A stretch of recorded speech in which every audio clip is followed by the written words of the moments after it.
Hi, welcome to the Unstoppable Leaders and to the Spanglish World Network on Chingo TV channel 250. I'm Jorge Gamboa, and a lot of my friends call me George.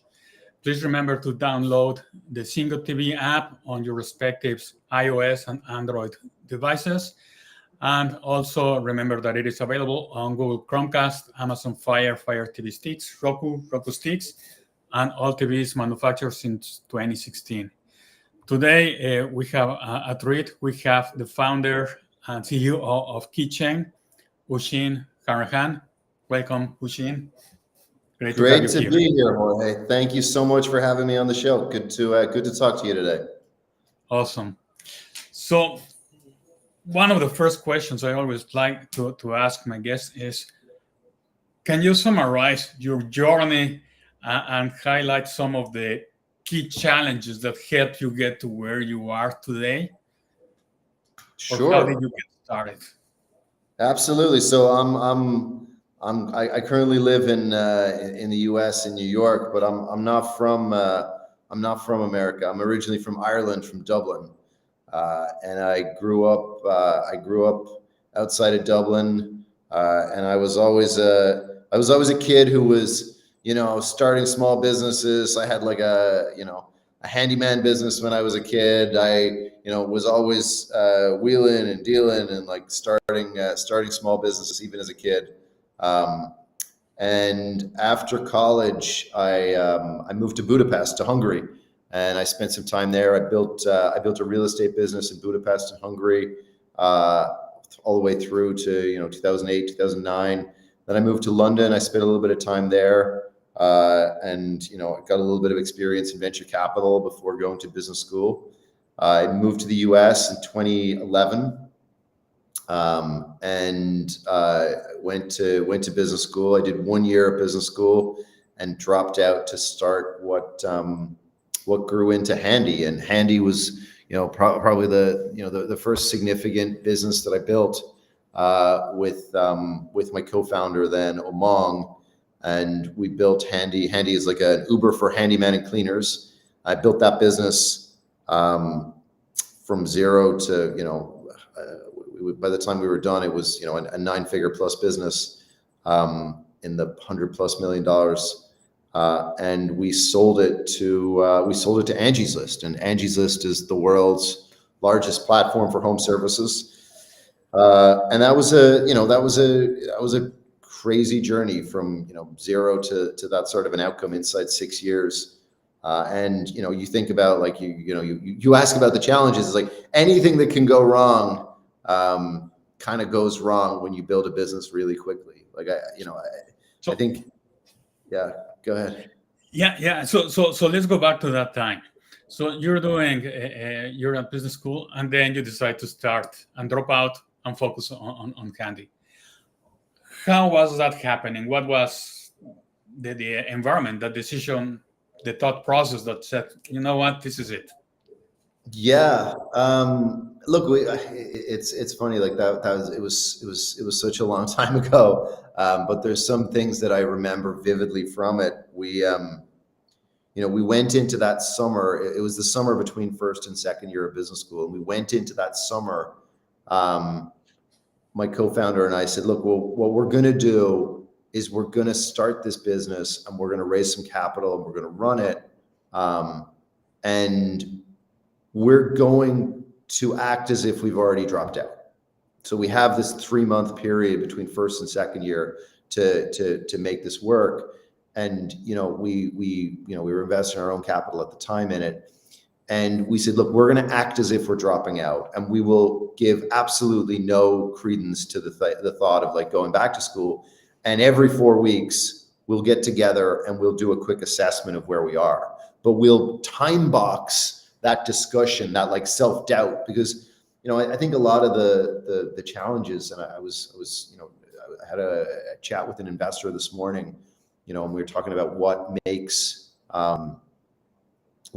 founders successful or not successful. And one of the things is really eliminating any sort of wavering on decisions to the absolute necessity. So only waver on decisions where there's real value from the wavering. And once you've made a commitment, don't re-question it and reconsider it. Because if you're trying to build something successful or something meaningful, there's always going to be more reasons not to do something than reasons to do it.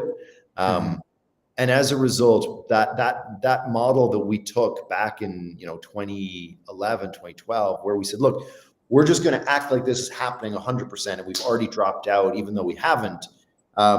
And we'll consider the decision every 4 weeks. Like, we'll get together. My co-founder and I would get together, once every 4 weeks for an hour, and we'd say, like, do we still believe it as much as we believed it before? Do we still, have the same level of faith? Like, has anything changed? Have we learned anything new about the market?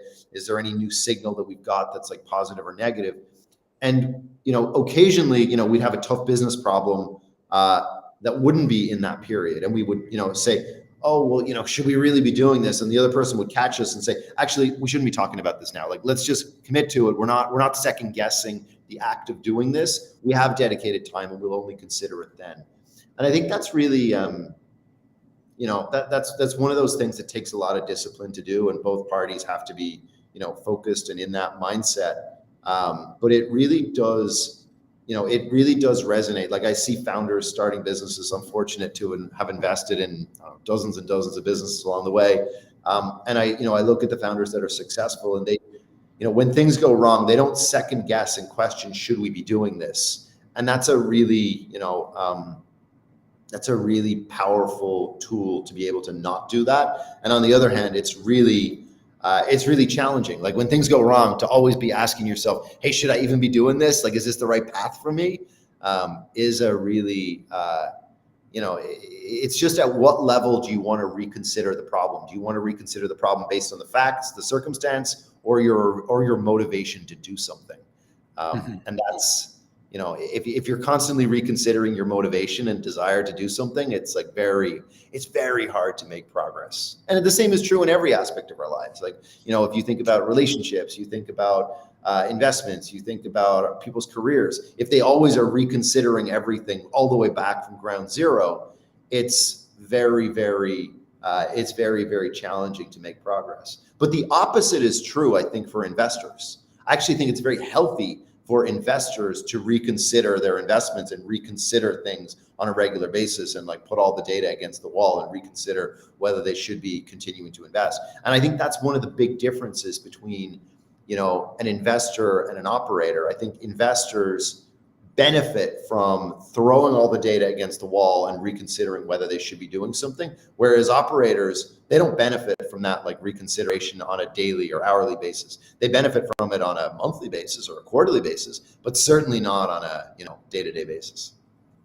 Yeah, so that's beautiful. So pretty much, if you're hands-on growing your business, you have to give yourself a chance to be successful, and that's just reducing the amount of time to a specific point in time when you worry or think, am I on the right track? Should I drop? Should I continue?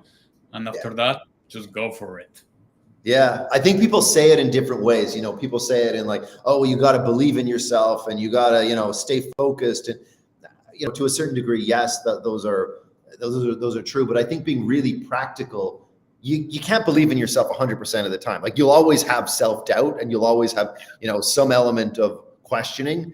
And it's giving that questioning space to exist, a dedicated space to exist, a time to exist, and making sure that it falls into that format, I think is it's very healthy. Because telling people, like, just believe in yourself and don't question yourself, that's not helpful. Like, it's like, wait, I'm just going to take all my self-doubt and compress it into like a little box, and eventually it'll explode. Like, that's not going to work. Yeah. So what happened after those 3 months? You guys knew, we're on a roll. Or at what point after that you guys said, you know what, this is gonna be big? We're on the right. So at the end of the 3 months, we raised outside capital. We raised a couple of $1 million. I don't remember the exact number. It was like $2 and a bit million of outside capital to grow the business. And look, I think it's like it's fascinating to think through, like, what are the criteria that you have at the time and whether they're generalizable. Like with a two-sided marketplace, which is what Handy was or is, there were a couple of things that were important. One was, do you have supply? So in that case, it was like, do you have cleaners? Do you have handyman that want to use the platform? And the second is, do you have demand? And at the earliest stage, it was just a matter of identifying whether we had supply, whether we had demand, and if we could in any way match them up.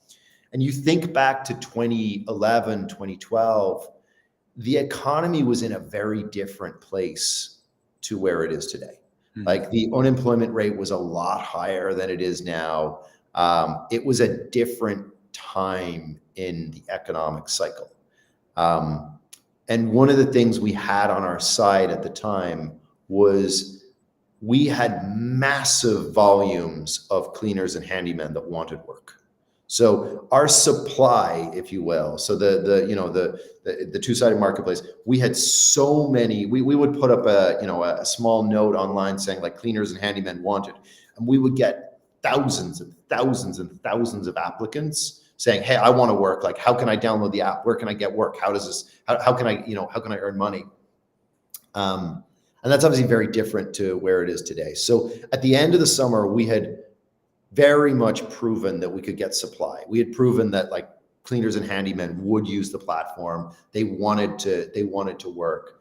And we had proven out that consumers, not, millions of consumers by any stretch, but we'd proven that if we gave consumers the ability to buy services online, and again, think back to 2011, 2012, that wasn't a default. Like this is pre, Uber was in its earliest stages. Airbnb was still like, wait, you're going to stay in someone's bedroom? That's crazy. You're just going to go online and book a room and stay in someone's bed? That's like nuts. It was pre-Instacart, pre-DoorDash, any sort of meaningful food delivery services, like online food delivery. So it wasn't obvious. Again, now it's like, well, of course people will book home service online. But back then it was like, you're going to book a home service and someone's going to show, like you're going to click a button and then someone's going to show up to your home and, work in it. You won't have met them first. You won't have talked to them. So there was a lot of doubt on that back in 2011, 2012.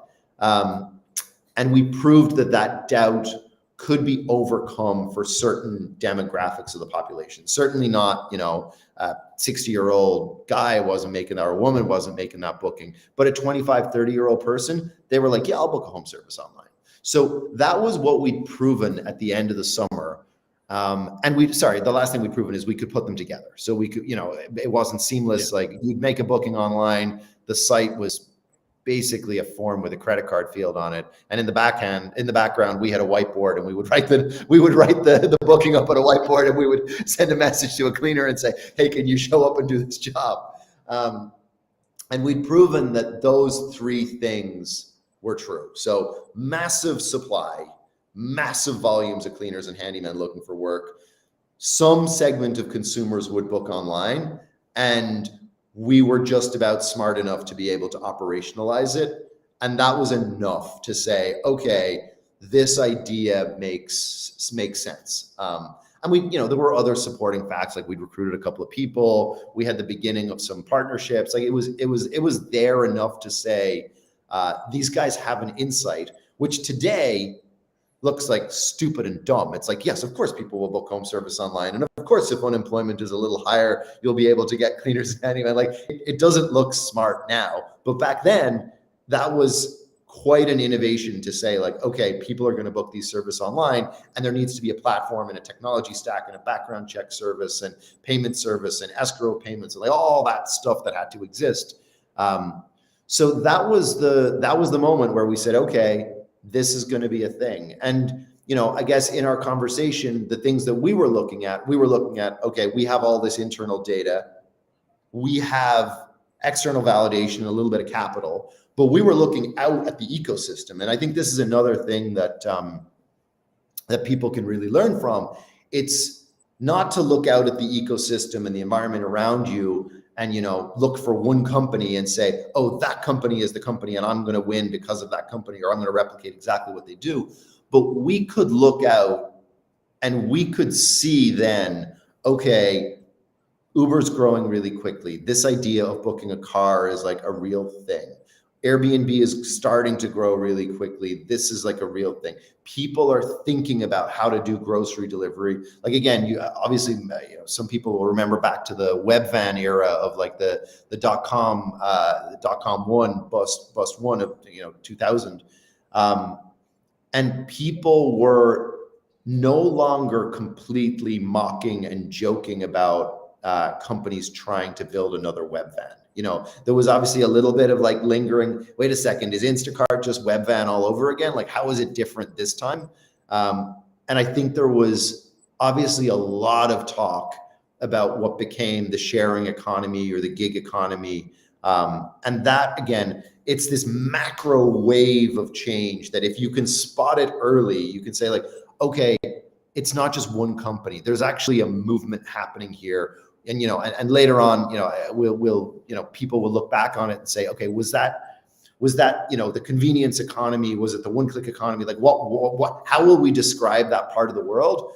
But a lot of things came together over that, 2010 through 2020, that decade where really consumer behavior changed. Like we went to a place where we said, we're going to take up these little things in our pockets, and we're not just going to use them to talk and chat and email and all the rest. We're going to use them to order day-to-day conveniences. We're going to use them for the micro necessities of travel and food and, all those little pieces that kind of fit into our lives. And that was, I think, all those pieces together, what gave us the confidence to say, all right, I think this is, I think we have a role to play here. Like, I think there's something here, I think there's something here for us. And that meant that we dropped out and we really, doubled down and went for it at that point. And one of the challenges that I have heard from founders is, one they are starting to grow, right? They have proven the concept, getting some clients. When they have capital from investors and so on, how do you decide where to use that money? How to get the most out of it? Is it did you go into your product marketing? How was your thought process around that? Yeah. Look, I think there's there's kind of a couple of different layers to the way to think about capital deployment as an operator. One is, how do you approach capital deployment on your existing business, right? And that's, say we were just a handyman service in New York. So that's like within handyman services in New York, how do you approach capital deployment to just make that bigger? And we think about that as like going deeper into doing exactly what you're doing. Adjacent to that, there's, okay, well, can we do what we're doing now, but can we do it in more locations? So we had a geographical expansion component to Handy at the time. And then there was a vertical expansion component to saying, okay, well, in addition to handyman, could we do cleaning? Could we do plumbing? Could we do carpentry? Could we like do other things? And most businesses face choices like that. It's do more of what we're doing, do more of what we're doing in other geographies, do something different to what we're doing, but do more of it. So that's like, but something very close and adjacent. And the thing that not a lot of people talk about, but I think is one of the most important things to think about as a founder. And it's not about doing more. It's about doing what you're doing, but investing to make it better. Mm-hmm. And that's like an underappreciated thing. Some people talk about it as like investing in product, investing in engineering, investing in the service. But there's something quite disciplined about saying, hey, we're actually not going to invest to do more of what we're doing, which will make the top line grow very quickly, or make the revenue numbers get bigger, or the user numbers get bigger. But we're actually going to invest in the core service. We're going to invest in the core product just to make it better. knowing, thinking, believing, hoping, pick whichever verb you want, that by doing so, we'll see future growth.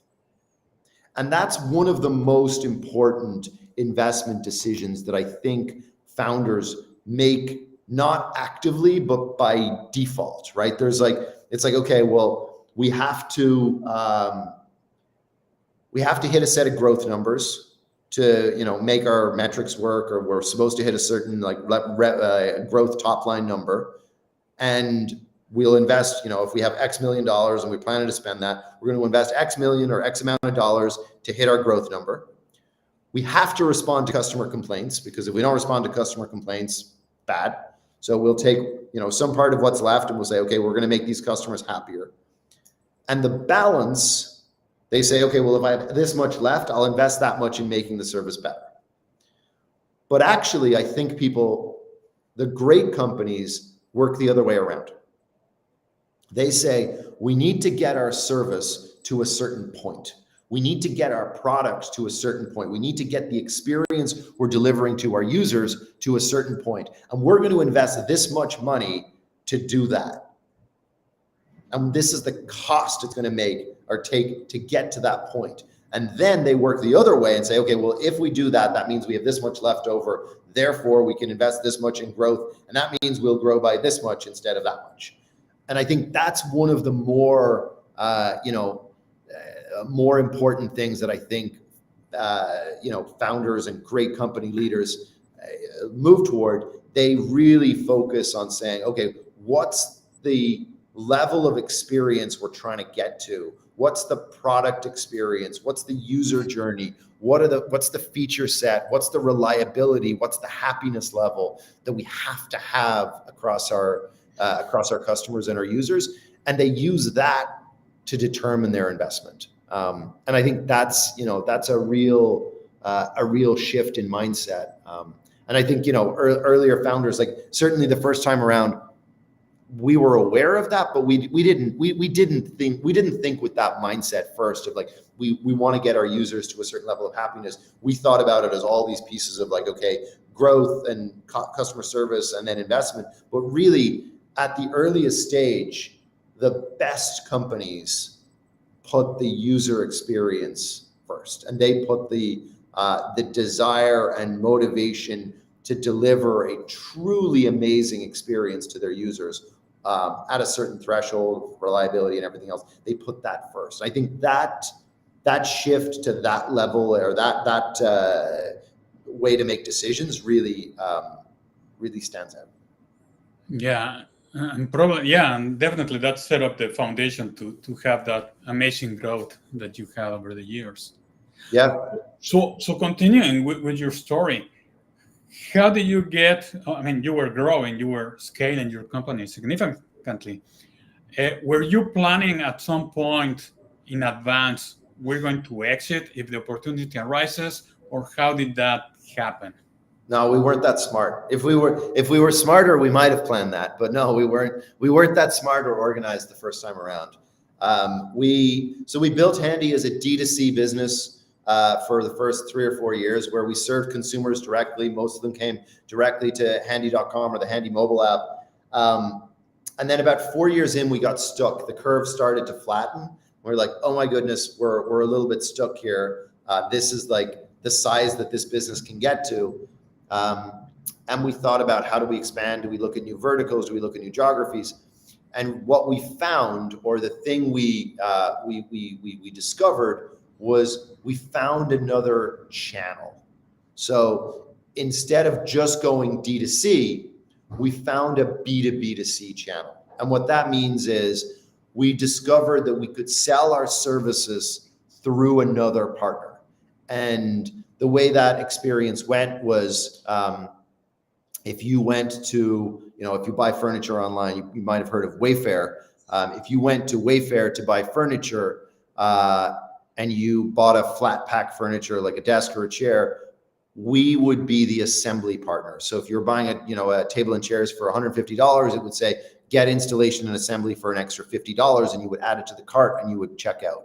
And we discovered that was a real win-win for everybody. And we went and we basically did that. We did that deal with a lot of companies. So we did it with Wayfair for furniture. We did it with Walmart for TVs. We did it with Target. We did it with Lowe's. We did it with Costco. Like the list went on and on. So we went and we basically did a partnership deal with most major retailers to do their installation and assembly. And that took Handy, again, it was on this growth curve and it flattened, and that repivoted the curve and gave us the next wave of growth. And it was one of those things that, as a leader, it wasn't something that I spotted. So I didn't spot this opportunity. I actually was back on the D2C business, and I was focused on how do we make this better? How do we get into another category? Should we think about geography? Can we change the retention? Or are there things we can do? And somebody came to me, one of the people on my team came to me and said, hey, there's an opportunity to partner with this little company called Wayfair. And I said, Wayfair is not little, that's like a huge company. And they said, well, they want us to do their furniture assembly. And I said, that doesn't sound that interesting. Like, I don't know how big a business that could be. And they said, well, I'm really passionate about it. I want to do it. And I said, fine, you can go do it, but like, don't invest too much in it. And they came back, a couple of weeks later, and they said, look, I'm really going to need an engineering team for like 3 weeks or 4 weeks to do this integration. And I said, oh my goodness, I don't believe in it. But if you really want to do it, you can do it. And I think they launched the service. And I think in the first week it did like, I don't know, $20,000, $30,000, $40,000. Like it was a big number, like right out of the gate. And it was like only turned on for a tiny percentage of their customers. And the person came back and said, like, that Wayfair thing launched, like, here's the numbers. And I was like, sorry, what? Like, how did this do so well? Like, explain this to me all over again. Like, I thought this was like a side project that I had agreed to. And it was one of those moments as a leader, you say, well, one, I was wrong, but I'm glad that I wasn't so wrong to stop you doing it. I just wasn't. I was barely supportive is how I would describe it. I was permissive, not supportive. And as a leader, that's one of those moments where you say, like, let me react to this new information. Not only am I going to flip from being like permissive to supportive, I'm going to pivot a very large amount of resource behind something that I was like, I had no authorship bias. It wasn't my deal. It wasn't my anything. I was like, great, we're going to take a large amount of resource. We're now going to staff a team, not only to support Wayfair, but also to go and target all the other companies of Walmart, Target. And, I went and personally, then I went and pitched the leadership team of Walmart and Target and everything else. And it's interesting because I think that's where some companies can get a little lost. Some leaders can get lost. If it's not their idea, they get, bogged down in it. And it's not to say that, it's not to say that, being right isn't important for leaders, but it's as important, if not more important, when you are incorrect, to acknowledge that really quickly and say, okay, this is working. Like, let me double down on this, and let me go and give you all the resource you need to go and make it happen. And that's, that became, like I say, that re-accelerated the growth of the business. And from there, we had offers to buy the company. Like we hadn't planned it, but some of our retail partners, and some other folks came over the line and said, hey, we're really interested. I don't know if you recall, at the time, IKEA bought TaskRabbit, which was like a loose competitor. And that made other retailers look at Handy. And we went and we had a couple of, early offers to buy it. And we were, I think, 7 years in at this point. And we took a step back and said, like, okay, like, what does the next 7 years look like? What do we want to do here? And we got some offers that made sense. We talked to our investors. At that point, we'd raised, a lot of capital. We'd raised, well, at the time, it seemed like a lot of capital. In today's terms, it's probably not that much capital anymore, but we raised $100 million of capital. And we had offers to sell the business, and we hired a banker to kind of help us navigate the process. And we went through a process and we sold it to what was then Angie's List, Home Advisor Angie's List. And it was a good outcome for folks. It was one that allowed us to continue building Handy. And, I think the biggest shift after it was my role changed, right? So, you're no longer leading this independent company. You're part of a larger thing. And that was when I had to go and look inward and like reconsider, to the point of like reconsidering where you are. I looked in, I was like, wait a second, I'm now part of this larger company. Do I really want to do this all over again? Like, what does this look like? And unusually, I actually, took on running a large part of Angie's List very quickly. So within 6 months, 9 months, within a few months of selling the company, I ran most of engineering and product and most of the functions at Angie that were not, that were kind of supporting the product. And then I took on running all of Angie. So I actually became the CEO all over again. I became the CEO of the parent company that had bought us, and I ran that as a public company. As a large public company, well over $1 billion of revenue, I think it was 6,500 employees, maybe 7,000 employees. And I ran that for a few years. And that was a whole other, set of learnings and a set of, challenges. And it was, again, one of those things where you're like, wait, this is a whole new job and I got to learn a whole new set of things. And I really enjoyed it. I thought it was amazing and fascinating. And it was like a whole other perspective on what it meant to be successful as a leader.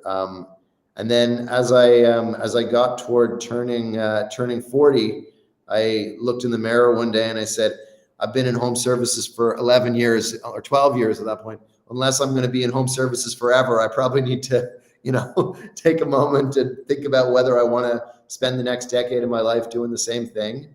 And I decided that I didn't. I decided that, I wanted to go and take on a new challenge. And I let the folks know and took a step back from Angie and took a little break and, wanted to figure out what was next. So the $1 million question, how did you figure out what to do next? Because you reached the top of your own company, right? And then the top of the corporate world, now taking a break, new direction. Well, the first thing I did was I took a break and I took a little vacation and I went skiing and snowboarding and took a little bit of time off. And then I was at home. So I have 2 young kids. I have a 5-year-old girl and a 3-year-old boy. And I started organizing our kitchen. So I bought a label maker and I started labeling everything in our kitchen. And I put all of the ingredients in little jars and I started like organizing everything. And my wife was like, what are you doing? Like, what is this? And she started to get a little suspicious, but she was like, it's fine. I'll just leave you to it. And then I opened up a Google sheet and I, started planning out my children's lives. And, I started planning like what they would do every month or every, and I started like really plotting things out. And I shared it with my wife. And she said, I think you might need to do something. And I was like, what do you mean? She's like, I think you need something else to do. And I said, I have something to do. I'm planning our children's lives. I'm making plans here. And I was meeting people and, I was, doing things and taking meetings and doing a little bit of investing. And she said, no, I think you might need something a little more fulsome and wholesome to keep you occupied. Otherwise, this might end poorly for everybody. So I had been, like I say, I'd been investing and I'd been looking at doing other things. And I, really considered all the options. Like I had some very large late stage private companies that were recruiting CEOs. And I looked at those. There was a couple of public market opportunities I looked at. I looked at buying some companies. I put in some offers on some. We didn't close the deal. And throughout that, there were a couple of startup ideas that we'd been thinking about, and we'd been kicking around for a while. And my co-founder from Handy, Omong, and I had been, continuing to evaluate opportunities. And I think one of the ways to make good decisions is not to be deciding between a yes or a no, but to be deciding between a set of options. So I think one of the ways in which people make poor decisions is they have to pick between, should I go yes or no? Should I go to the beach? Yes or no? Should I invest in this company? Yes or no? And that forces you to basically choose between action and inaction. And if you have an action bias, you're more likely to do it. If you have an inaction bias, you're more likely not to do it. But the way in which I think better decisions are made is to constantly have a set of things competing against each other that you could do. And that was what we did when we were starting Keychain. We had a couple of different ideas that we were actively investing behind, like we were doing research on, and we'd hired a couple of folks to, do a little bit of work on. And I was considering, buying a company and actively doing it. And the way in which that helps is it really raises the bar every single day, right? So on any one opportunity, something good will happen in a week to that opportunity, to some opportunity. So if you've got half a dozen things you're looking at, something good will happen to one of them. And it forces you to really have conviction on the remaining ones that are there if you want to keep them alive. And this particular opportunity at Keychain, which wasn't called Keychain at the time, it was just called, I think the code name was, I can't even remember what the code name or the project name on it was, but it was like a manufacturing marketplace. But this opportunity just wouldn't die. There were so many pieces of positive feedback that we would do a call, and I would do a call with a brand or a retailer, and I would explain the idea to them, and I would try and explain it badly. Like I would make it sound so boring and so terrible, and they would still say, oh my God, it's going to help me find manufacturers. And can I search? And I do this. And I thought, yeah, but the search might not work. It might not do what you want it to do. And I would describe it terribly in the hope that they would say, yeah, it won't work. I don't want to do it. And similarly, I would describe it to manufacturers, and I would say, look, we're building a platform where, we're trying to help manufacturers figure out if there's, other companies they could work with, and, maybe you'll get bad leads, maybe like no one will want to work with you. And they say, but there's a shot, right?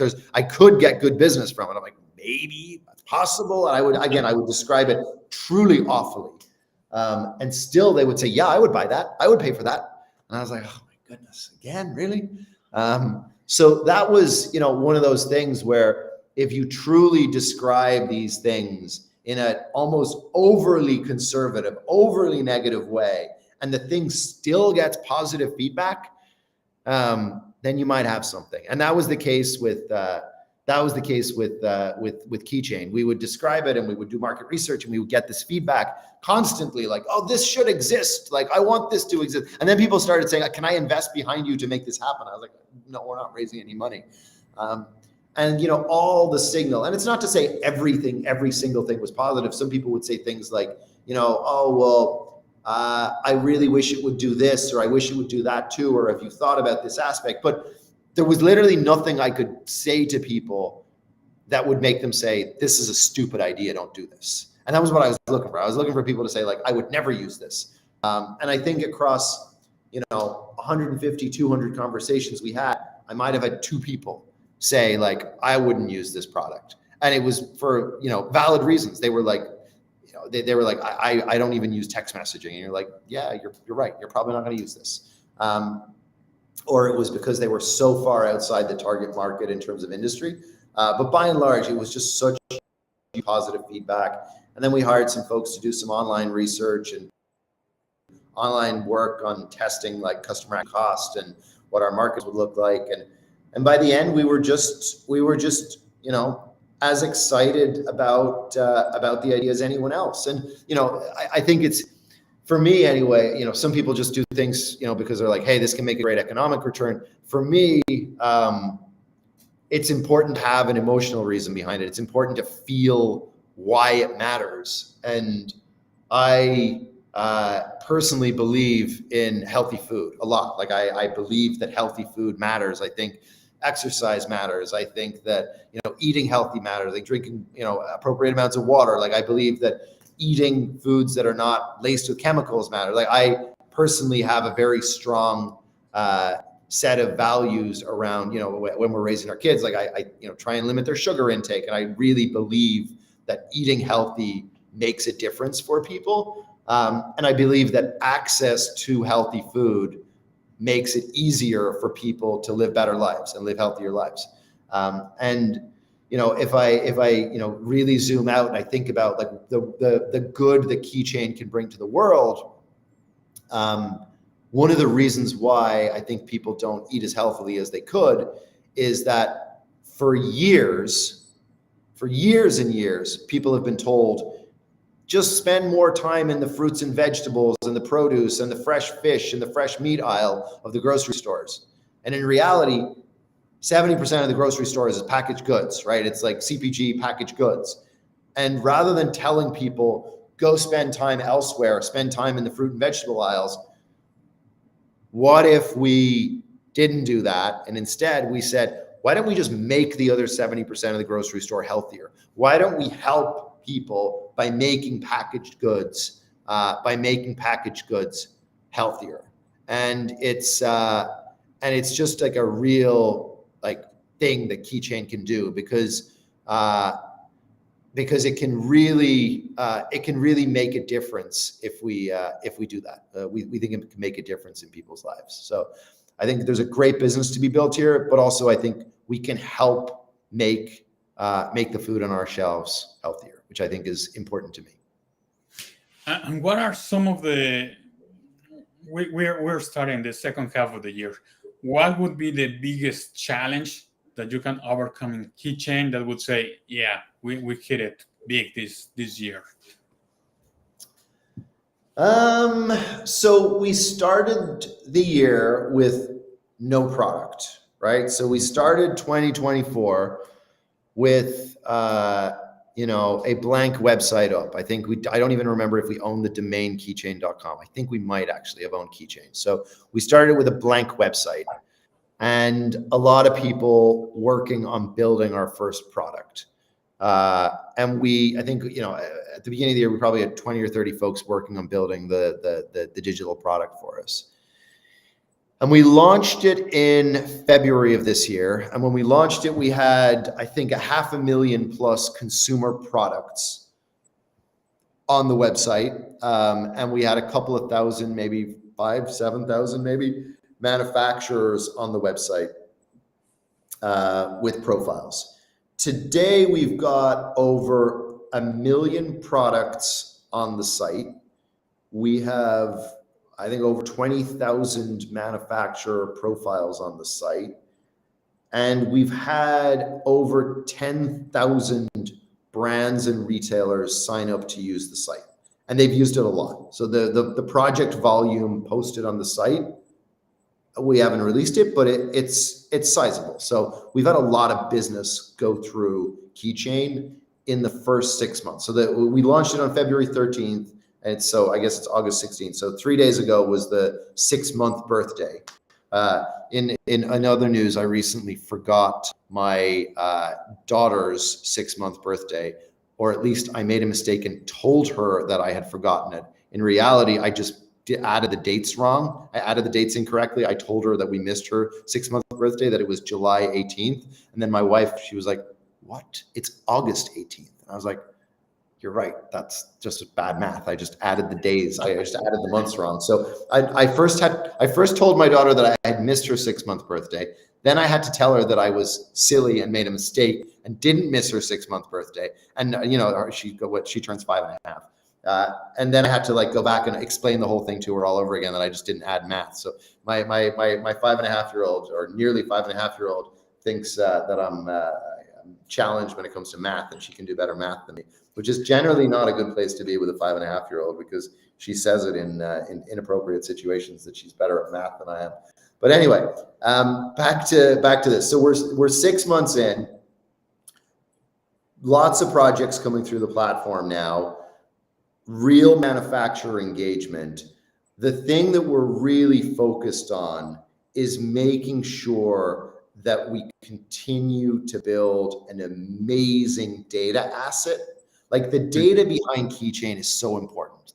If we build a platform that brands and retailers come to, and we're successful at matching them regularly, we really deliver them a great experience, and we build a platform where that data asset matters a lot, I think that can really make a difference. difference. So we're really focused on making sure that for the rest of the year, we really keep investing in the data asset. Like more and more people come to the site all the time. Like more and more brands and retailers come to the site all the time to sign up and use the product. And that's amazing. It's just a matter of how do we make sure that we, when we see them searching for things we don't have, that we respond to that we stay focused on the things we're doing. Like we're currently in food and beverage and supplements, but there's a push to get into ingredients, to get into packaging, to get into household and beauty, and like making sure that we sequence that appropriately rather than get pulled in 9 different directions at once. Like it's still a small team. It's like only, I think it's 50 people now or 40 something people now. It's still a small, tight team. So we can't take everything all at once. So just making sure that we have priority 1 up there, which is like, how do we deliver an amazing data asset in such a way that it really truly helps brands and retailers put product on the shelf. Like brands and retailers, look, I believe in the best of people. I believe they want to put healthy, affordable, better for you product on the shelf. And Keychain has a major role to play in helping them put product on the shelf. And if we stay true to that, if we stay true to this idea that we have a big role to play in that, and if we do it right, it can make a big difference, then I think it's, it's a good setup for the rest of the year. Yeah. No, I love the vision that you have. And like you said, the excellence of the experience for everybody involved is critical. So we have a few more minutes left. How would you describe an unstoppable leader? An unstoppable leader. Wow. Someone who doesn't stop. I'm guessing that answer has been given. That feels too basic. Look, if I think about the things that I, when I reflect on when I've done a good job or when I've done a bad job, and sometimes I'm in a meeting and I feel like I've not done an excellent job, and I walk out and I'm like, oh, like I made a mistake. I think it's probably like a good place to start. The things that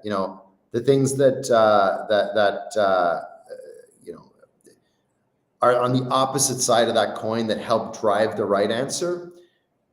I think it's really important as a leader to help give a clear vision for where things are going. Mm-hmm. So when I get distracted by other things on the periphery and I try to move the goalposts a little bit, I walk out of a meeting and I'm like, I really shouldn't have done that. Like I moved the goalposts in the middle of the meeting. I like moved things over.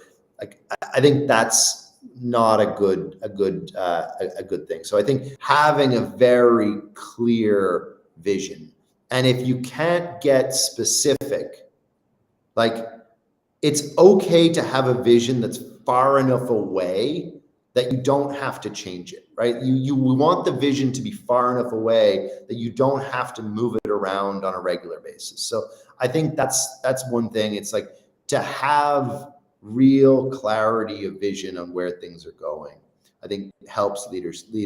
The second is is to really catalyze decisions. And I think that a lot of leaders, particularly in large organizations, get caught up in decision-making processes rather than helping the decision actually come to fruition in a timely manner. I kind of break decisions down into 2 things. There's decisions that are reversible and decisions that are not reversible. If the decision is easily reversible, we should spend almost no time talking about it. Like we should spend a tiny amount of time. If it's like cheap to reverse it, just make the decision. If it didn't work out, change it. Like we don't need to spend time thinking about it.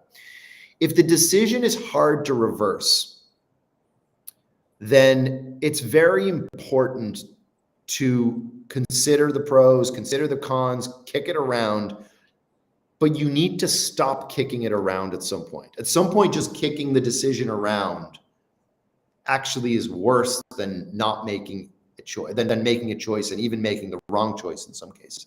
So, at some point, particularly for, decisions that are possible to reverse or that are, not zero cost to reverse, but not that expensive to reverse. We have a phrase that we use sometimes, which is, if we can't make great decisions, let's make good decisions. So great decisions are where we have high levels of conviction. We're just going to move this forward. Like, it's going to be perfect and it's going to like absolutely do something great. But if we can't do that, it's like, if we can't make great decisions, let's just make good decisions. And I think that catalyzes, because it lowers the bar to say, well, you know what? Good decisions in a speedy manner are better than great decisions that take, a very long time for most decisions. For some things, you really do have to keep kicking it around. So I think those two things, the clear vision, the decisions, and then the last one I think that really helps leaders is to remember that in almost every situation, there are, other than, I say almost because, I'm sure there are some situations where there's not, but in almost every situation, there are real people on the other side of the equation. And people are not robots. People are not computer code. People are not dollars and cents. People are living, breathing individuals with emotions and family lives and parents and kids and all sorts of things going on in their lives that you don't have perfect information on. So on any given day, whoever you're dealing with has a whole set of things in their little bubble that they're carrying around in their cloud that are impacting their decisions and impacting their lives. Maybe their parents, are in hospital, or maybe something bad happened to that morning, or their kids are upset because they, were bullied in school, or some set of things going on in their lives. And you'll have almost no insight into that. So the more you can have an appreciation for the fact that the people on the other side really probably have the best intentions, even though they can't deliver on whatever the thing is that you ask them to do, the more you can give people the benefit of the doubt that they have the best intentions.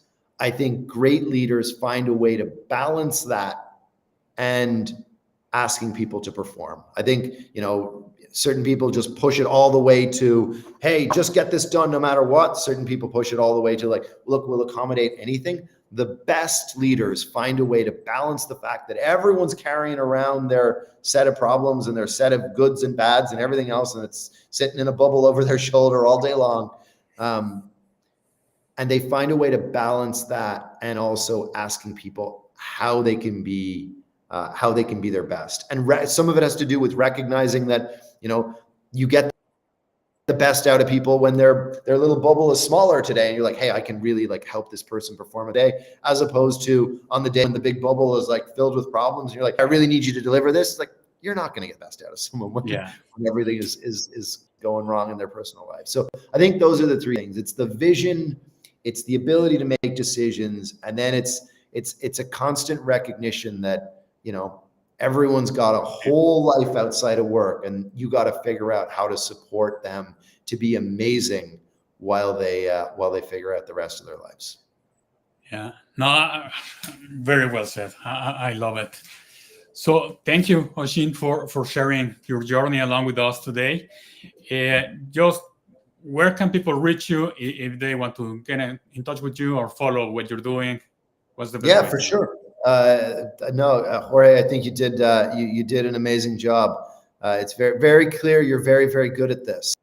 So it's clear why you have such a large following of folks. I'm a fan. So if you want to teach me how to do what you did, I'd really appreciate it.